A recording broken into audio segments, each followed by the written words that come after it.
Ini ya bang, cara mengekstrak filenya.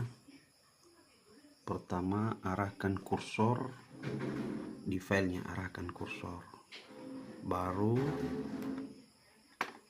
klik kanan, ini sebelah sini, klik kanan, tekan, nanti akan muncul seperti ini. Maka pilih extract here, baru klik kiri, ini, tekan, baru keluar semua datanya. Kita tunggu sampai keluar semua datanya.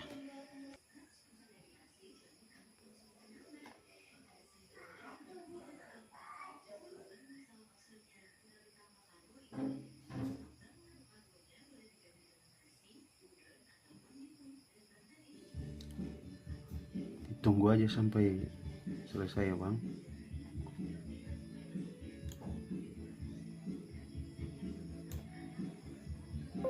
Nah, ini semua file yang isi RAR tadi bang. Jadi abang blok, baru klik kanan, baru copy,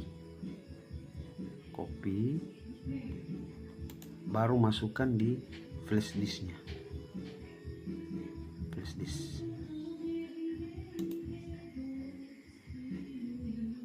baru buat folder baru di sini, folder baru. Nah, bikin aja nama foldernya sampling,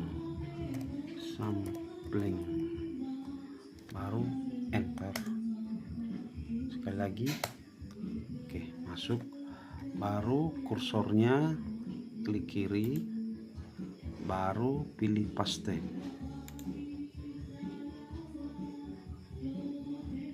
Jadi kita tunggu sampai semua